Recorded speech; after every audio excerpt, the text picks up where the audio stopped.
بسم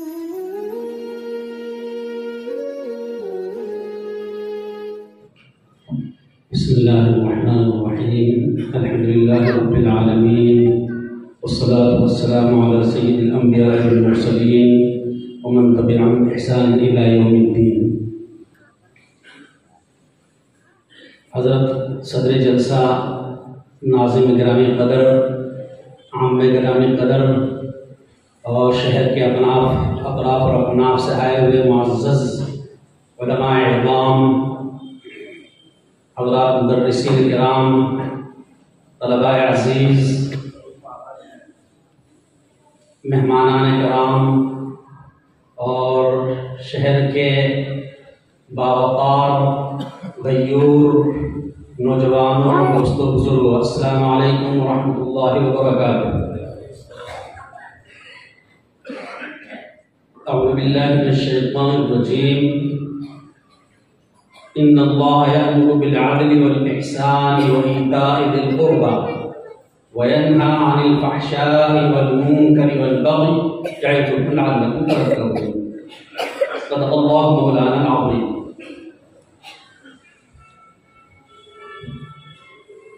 آپ حضرات نے یقیناً مٹھائیاں بھی کھائی ہوں گی اور اس کے بعد کبھی چائے پینے کا بھی اتفاق ہوا ہوگا. مٹھائی کے بعد چائے کتنی اچھی لگتی ہے. شیخ الحدیث صاحب دامت برکاتہم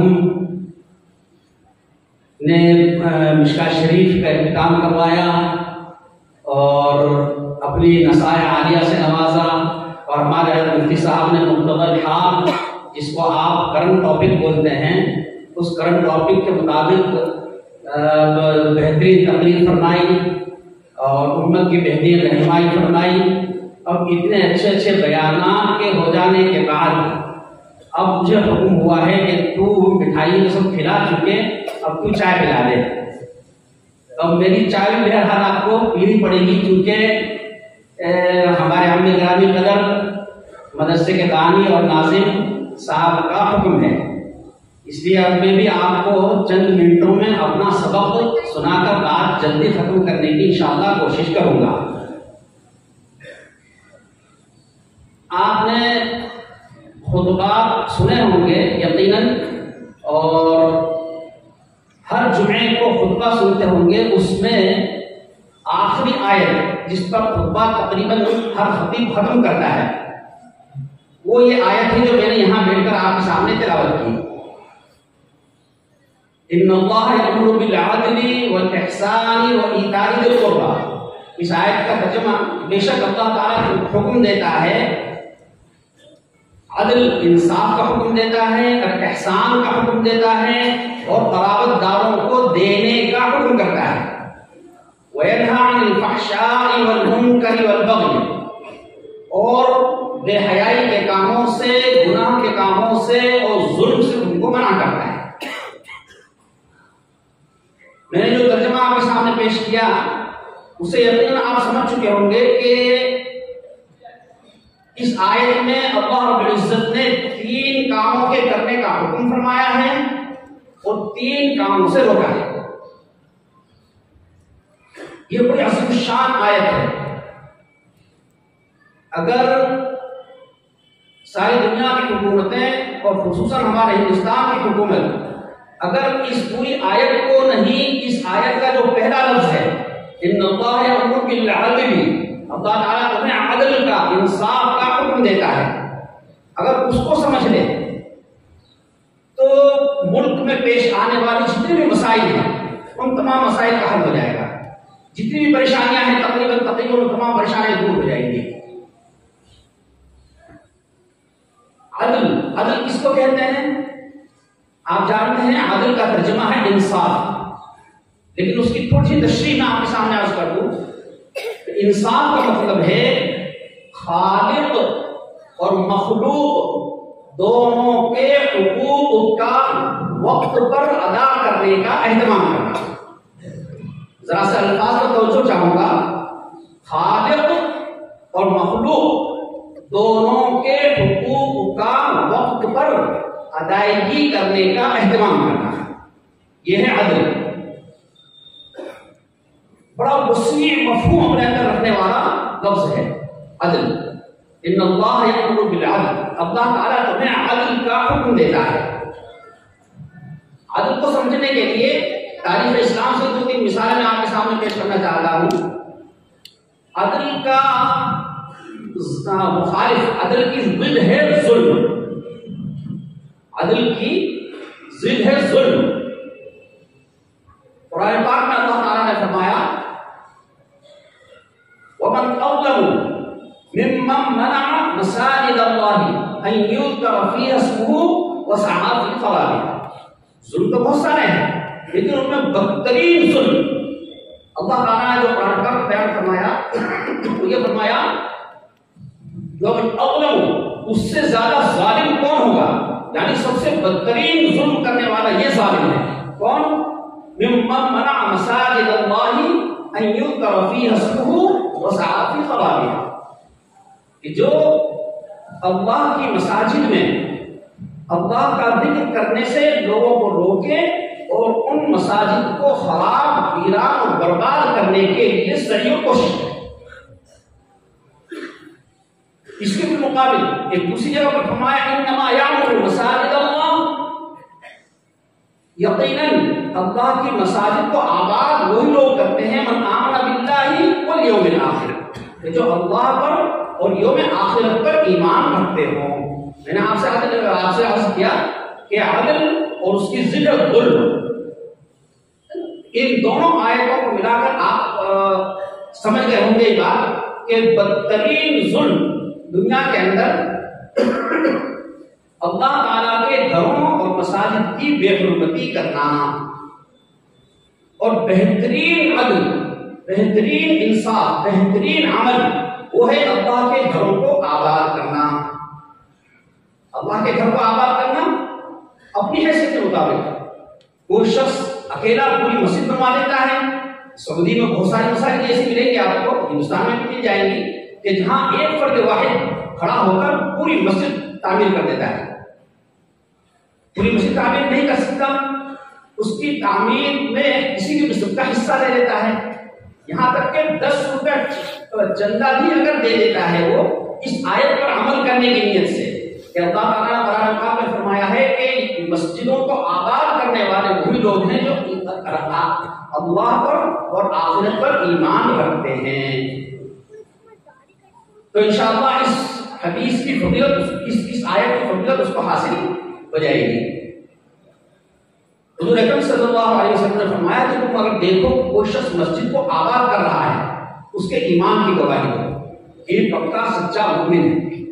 اگر 10 روپے بھی مسجد کے بنانے میں، تعمیر کرنے میں اگر چندہ نہیں دے سکتا آدمی، کم سے کم 5 وقتہ نمازوں میں اول وقت میں مسجد میں حاضر ہونے کی کوشش کرے. یہ بھی مسجد کو آباد کرنے کی ایک شکل ہے. بہرحال مسجدوں کو آباد کرنا بہترین عدل ہے، اور مسجدوں کو برباد کرنے اور ویران کرنے کی سعی اور کوشش کرنا یہ بدترین ظلم ہے، بدترین ظلم ہے. لیکن اس کے باوجود شریعت نے ہمیں کیا تعلیم دی ہے؟ وَلَا يَجْرِمَنَّكُمْ شَنَآنُ قَوْمٍ أَن صَدُّوكُمْ عَنِ الْمَسْجِدِ الْحَرَامِ أَن تَعْتَدُوا. مشرکین مکہ مسجد حرام کے اندر، بیت اللہ کے اندر داخل ہونے سے، وہاں آ کر عبادت کرنے سے اہل ایمان کو روکا کرتے تھے، روکتے تھے. قرآن کریم میں فرمایا اللہ تعالیٰ نے جب اہل ایمان کے پاس طاقت آ گئی، دل کرے کیا ہوگا بین الناس، یہ دن الٹ پھیر کرنا یہ تو اللہ تعالیٰ کی سنت ہے، سنت اللہ ہے. کبھی پاور کسی کو دے دیتے ہیں، کبھی پاور کسی کو دے دیتے ہیں.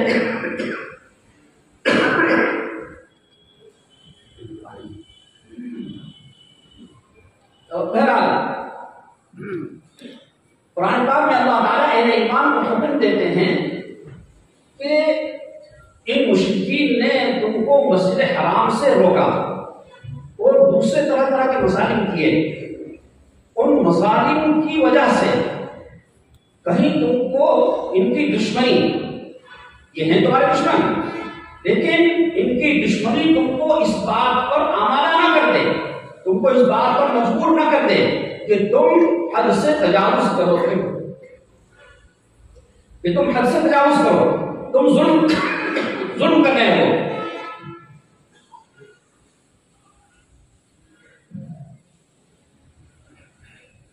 لا یجرمنکم شنآن قوم، قوم کی دشمنی تم کو اس بات پر مجبور نہ کر دے، ان صدوکم عن المسجد الحرام، دشمنی کیا ہے کہ انہوں نے مسجد حرام سے تم کو روکا، ان تعتدوا، کہ تم حد سے تجاوز کر جاؤ، تم ان کو ظلم کرنے لگو۔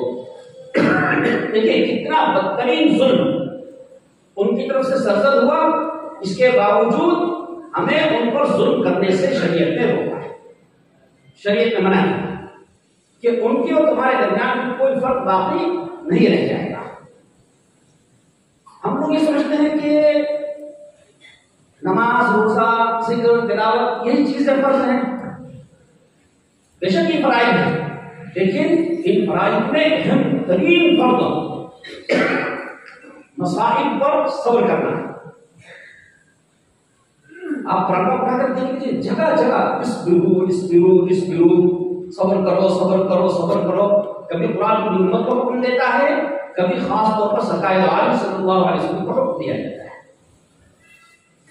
بہرحال میں آپ سے کیا کر رہا تھا کہ ہمارے برادران وطن کا ہمارے ساتھ سلوک کیا ہے اور ہم کو قرآن کی تعلیم کیا ہے۔ ان اللہ یأمر بالعدل، اللہ تعالیٰ عدل کا حکم دیتے ہیں۔ عدل ہر کسی کے ساتھ، یہاں تک کہ خود اپنی ذات کے ساتھ بھی شریعت، اللہ اور اس کا رسول عدل کا متقاضی ہے، تقاضا کرتے ہیں کہ خود اپنی ذات کے ساتھ ہی عدل کرو۔ سرکار عالم صلی اللہ علیہ وسلم کے زمانے میں فاطمہ مخزومیہ نام کی ایک خاتون تھی، انہوں نے اسلام قبول کر رکھا تھا، صحابیات میں سے تھی، لیکن کسی وجہ سے مجبور ہو کر انہوں نے کچھ مال کے چوری کرنے کا جرم کیا۔ سرکار عالم صلی اللہ علیہ وسلم کی بارگاہ اقدس میں وہ مقدمہ پیش کیا گیا، اور مقدمہ پورا سننے کے بعد سرکار عالم صلی اللہ علیہ وسلم نے ہاتھ کاٹنے کا حکم صادر فرما دیا۔ بعض مسلمانوں کی طرف سے، بڑے لوگوں کی طرف سے سرکار عالم صلی اللہ علیہ وسلم کی خدمت میں سفارش کی گئی، یا رسول اللہ کی جس قبیلے کی عورت ہے اس قبیلے میں بڑی عزت کی نگاہ سے اس کو دیکھا جاتا ہے، بڑا اونچا مقام ہے اس قبیلے میں اس کا، اگر آپ یہ ایسا فیصلہ فرمائیں گے اس کی ناک کٹ جائے گی، پورے قبیلے کی ناک کٹ جائے گی، اور اس کے نتائج بڑے دور رس مرتب ہو سکتے ہیں۔ سرکار عالم صلی اللہ علیہ وسلم نے بڑے پرجوش انداز میں صرف ایک جملہ فرمایا۔ کیا فرمایا؟ اس عورت کا نام تھا فاطمہ مخزومیہ۔ حضور اکرم صلی اللہ علیہ وسلم نے فرمایا کہ اگر فاطمہ بنت محمد بھی اگر چوری کرتی تو میں اس کے بھی ہاتھ کاٹتا، میں اس کے بھی ہاتھ کاٹ دیتا۔ یہ ہے عدل اسلام کا۔ حضرت عمر فاروق رضی اللہ عنہ کا بہت مشہور واقعہ ہے، اگرچہ محدثین نے اس کو بڑی لے دے کی ہے، کلام ہے، لیکن کلام تو اکثر حدیث پر ہے ہی کہ حضرت عمر فاروق رضی اللہ عنہ کے صاحبزادے سے کوئی گناہ ہو گیا، اور وہ جب گناہ ثابت ہو گیا تو ان پر 100 کوڑے کی سزا حضرت فاروق اعظم رضی اللہ عنہ نے نافذ فرمائی۔ 100 کوڑے مارے، جلاد نے 80 کوڑے مارے، اور اس کے بعد ان کا انتقال صاحبزادے کا مثال ہو گیا۔ باقی 20 کوڑے حضرت فاروق اعظم رضی اللہ عنہ نے اپنے دست مبارک سے ان کی لاش پر پورے کیے۔ اس واقعے کے بعد گاندھی جی نے کہا تھا کہ ہمارے ملک کو ایک عمر فاروق کی ضرورت ہے۔ یہ ہے عدل اسلامی۔ میں نے آپ سے عرض کیا کہ خود ہم اپنی ذات کے ساتھ بھی عدل کریں۔ آج کل یہ اس کو جانتے ہیں نا، قیامت کے دن دجال آئے گا نا، قیامت کے دن دجال بھی آئے گا، حضرت مہدی بھی آئیں گے، حضرت عیسیٰ علیہ السلام بھی آئیں گے. ابھی مشکاۃ شریف کے ختم میں آپ نے ان کا تذکرہ سنا. حضرت عیسیٰ علیہ السلام دجال کو قتل کریں گے. وہ جو دجال ہے، سرکار عالم صلی اللہ علیہ وسلم نے فرمایا کہ اس دجال سے پہلے 36 دجال آئیں گے، ان سب کے بعد وہ دجال اکبر آئے گا، وہ سب سے بڑا دجال ہوگا. میں سمجھتا ہوں کہ شاید یہ اس سے بھی بڑا دجال ہے، یہ اس سے بھی بڑا دجال ہے مسلمانوں. کیوں؟ دجال کے مطابق ہے کہ صرف 40 دن وہ رہے گا دنیا میں، تو 40 دن میں پوری دنیا میں فساد مچا گا. اس کا پہلا ایک دن 1 سال کے برابر ہوگا، دوسرا دن 1 مہینے کے برابر ہوگا، تیسرا دن 1 ہفتے کے برابر ہوگا، بقیہ جو 37 ایام ہوں گے وہ معمول کے مطابق ہوں گے. تو آپ حساب لگا دیجیے، سال سوا سال رہے گا دنیا میں، اور سال سوا سال میں پوری دنیا کو بحث کر دے گا. وہ تو صرف سال سوا سال رہے گا، اور اس ظالم نے تو کم سے کم 20-25 سال سے فساد مچا رکھا ہے، 20-25 سال سے فساد مچا رکھا ہے. اور ہم لوگ نعوذ باللہ اتنے بڑے دیوس ہیں کہ ہماری 5 بیٹیاں ہیں، تو ہر بیٹی کے پاس اپنا موبائل ہے. اور کون سا موبائل؟ Smart mobile. اور وہ صبح باپ جاتا ہے کام پر، رات کو تھکا آتا ہے، کھانا کھاتا ہے، بستر پہ سو جاتا ہے. تو بیٹیاں اپنا موبائل لے کر اور لحاف یا چادر تان کر اندر کیا کر رہی ہیں، نہ باپ کو پتا ہے نہ ماں کو پتا ہے. ماں کو پتا بھی ہے، لیکن ماں ایک میٹھا زہر دینے والی عورت ہے، اس کو اپنی اولاد کی وہ فکر نہیں ہوتی جو باپ کو فکر ہوتی ہے. بہرحال یہ دجال بہت بڑا فتنہ ہے. میں نے اپنی آنکھوں سے ایسے اہل علم دیکھے ہیں کہ جو بیچارے مکہ مکرمہ میں چادر تان کر خلوت میں موبائل کے ساتھ مشغول ہے. آپ سمجھ لیجیے 30-35 سال کا نوجوان ہے اور اس کے ہاتھ میں موبائل ہے اور کمرہ ہے، خلوت اس کو میسر ہے، تو اب وہ موبائل پر کیا اللہ کی عبادت کرے گا؟ الامان والحفیظ. اچانک میں اٹھا استنجا کرنے کے لیے، اٹھ کر استنجا خانے کی طرف بھاگا، تو انسان کی حرکات اور سکنات سے پتہ چل جاتا ہے کہ کون کیا کر رہا ہے. تو جلدی سے اس کو موبائل کو الٹا کر کے رکھنا اور پھر چادر اتارنا، یہ چیزیں بتا دیتی ہیں کہ 35-40 سال کا یہ عالم بیچارہ کیا کرتا ہے. بہرحال نفس ہر کسی کے پاس ہے، نفس ہر کسی کے پاس ہے. وما ابرئ نفسی ان النفس لامارۃ بالسوء. میں اپنے نفس کی برات نہیں کرتا، نفس تو برے کاموں کی طرف ہی دعوت دینے والا ہے. یہ بات کس نے کہی تھی؟ کس نے کہی تھی؟ ابھی نام میں یوسف اور زلیخا کا تذکرہ سنا آپ نے. حضرت یوسف علیہ السلام انتہائی پاک باز پیغمبر، انہوں نے یہ بات فرمائی کہ میں اپنے نفس کی برات نہیں کرتا. بہرحال بات لمبی ہو جائے گی. میں یاد کر رہا تھا کہ اللہ تعالیٰ نے عدل کا حکم دیا ہے. عدل ہم اپنی ذات سے بھی عدل کریں کہ جو چیزیں، جن کاموں کے اندر مشغول ہونا، جس موبائل کے اندر راتوں کو مشغول ہونا ہم اپنی اولاد کے لیے سنت قابل سمجھتے ہیں، ہم اپنی اولاد کے لیے اس کو زہر حلال سمجھتے ہیں، اسی کو ہم اپنے لیے بھی زہر حلال سمجھتے ہیں. یہ ہے ہماری ذات کے ساتھ انصاف. حضرت علی کرم اللہ وجہہ کا بہت مشہور واقعہ ہے کہ جنگ میں وہ ایک طاقتور دشمن پر قابو یافتہ ہو گئے. اب باریا انہوں نے پچھاڑ کر نیچے گرا دیا اور سینے پر سوار ہو گئے. سینے پر سوار ہونے کے بعد اگلا کام کیا تھا آپ جانتے ہیں؟ تلوار سے اس کی گردن زنی کرنا. لیکن اس نے بدبخت نے حضرت علی کرم اللہ وجہہ کو کے چہرے انور پر اس حالت میں تھوک دیا اپنی جان بچانے کے لیے، اور اپنے اس ہربیلوں کو کامیاب ہو گیا. جیسے اس نے تھوکا، حضرت علی کرم اللہ وجہہ فوراً اس کے سینے سے اتر گئے. لیکن اس سے رہا نہیں گیا. اس نے پوچھا کہ علی تم تو میرے اوپر آروپ پا چکے تھے، پھر تم نے میرا کام تمام کیوں نہیں کیا؟ دیکھیے یہ ہے وہ موقع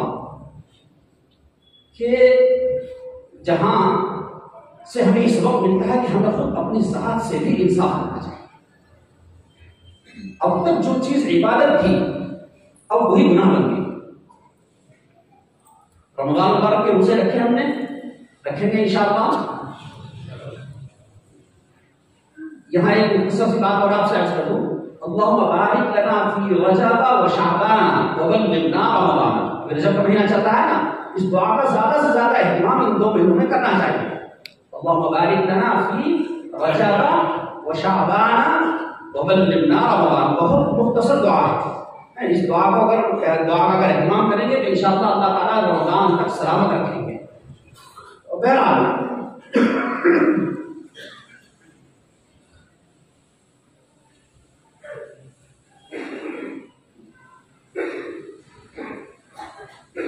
حضرت علی کرم اللہ وجہہ نے اسے فرمایا کہ میں نے جب تجھ پر آپ پایا تھا اس وقت میں اللہ کو راضی کرنے کے لیے جہاد کر رہا تھا. تو اللہ رسول کا شریعت کا دشمن ہے اور تو ہم پر حملہ آور ہوا ہے، تو تیرے حملوں سے بچا کر امت کو سرخرو کرنا یہ میرا مقصد تھا. اور اگر تم نے تھوک دیا ہے مجھ پر، اب اگر میں تجھے قتل کروں تو یہ قتل میرے نفس کے لیے، یہ قتل اللہ کے رضا کے لیے نہیں ہے. یہ قتل میرے نفس کے لیے ہوگا. میں اپنے نفس کو راضی کرنے کے لیے کوئی کام نہیں کرتا. چھوٹا سا واقعہ ہے لیکن بڑا زبردست سبق ہم کو سکھا رہا ہے. ہم اپنی ذات کے ساتھ بھی انصاف کریں. ان اللہ یأمر بالعدل. ایک بزرگ کا بہت مشہور واقعہ ہے کہ انہوں نے دیکھا کشتی میں تقریباً 55 گھڑے شراب کے بھرے ہوئے وہ بادشاہ کے لیے لے جائے جائے. انہوں نے موقع دیکھ کر ہتھوڑا لیا اور سنت ابراہیمی سیکھ کر لی. سنت ابراہیمی کیا ہے؟ اب ابراہیم علیہ السلام نے ہتھوڑا برسایا معبودہ نے باطلا پر. انہوں نے جا کر ان مٹکوں پر ہتھوڑا برسا دیا. 50 مٹکے ختم کر دیے. شراب بہا لی. جو کشتی کے منصبین تھے ان کو پتہ چلا، وہ آئے بڑے پریشان کہ اب اس بڈھے سے انتقام کیا لے، اس سے انتقام لینا بھی بے سود. بادشاہ کو کیا منہ دکھائیں گے؟ اب بادشاہ کسی کی بھی گردن چھوڑے گا نہیں. بہرحال وہ مرتے کیا نہ کرتے، بڑے میاں کو پکڑ کر بادشاہ کی خدمت میں لے کر پہنچے اور بادشاہ کی بارگاہ میں جا کر اپنی جان کی امان حاصل کی. اور اس کے بعد پورا واقعہ انہوں نے سنا دیا. بادشاہ نے کہا کہ لے کے آؤ بڈھے کو اوپر، ان کو لے کے گئے. یہ تو آپ کو بتا دیں کہ انہوں نے 55 میں سے 50 گھڑے کھولے تھے، 5 گھڑے باقی تھے، 5 گھڑوں کو چھوڑ دیا. جب وہ بادشاہ صاحب نے پہنچے، پوچھا بادشاہ نے تم نے یہ حرکت کیوں کی؟ انہوں نے صاف صاف جواب دیا کہ اللہ اس کے رسول کا حکم ہے اور تیرا حکم اللہ اور رسول کے حکم پر غالب نہیں ہے، اللہ اور اس کا رسول کا حکم غالب ہے، فائد ہے. اس لیے میں نے اللہ رسول کے حکم پر عمل کرتے ہوئے توڑ دی پڑھوں. تو پھر بادشاہ نے پوچھا کہ اچھا ٹھیک ہے، اگر تم کو توڑنا ہی تھا تو پورے 55 گھڑے توڑ دیتے، تم نے 50 توڑے اور 5 کیوں چھوڑ دیے؟ تو ان بڑے میاں نے، ان بزرگ نے کہا کہ جب 50 گھڑے میں توڑ چکا تو میرا نفس کھل گیا اور میں عجب کے اندر مبتلا ہو گیا اور یہ سوچنے لگا کہ آپ کو تم نے بڑی بہادری کا کام کیا، بہت اچھا کام کیا. دنیا میں کوئی نہیں ایسا کام کرنے والا کہ جو بادشاہ کے مال کو اس طرح سے ظاہر کر دے. جب میرے اندر یہ عجب پیدا ہوا تو پھر میں نے تیرے وہ 5 گھڑے چھوڑے کہ اب میرا یہ کام ان گھڑوں کو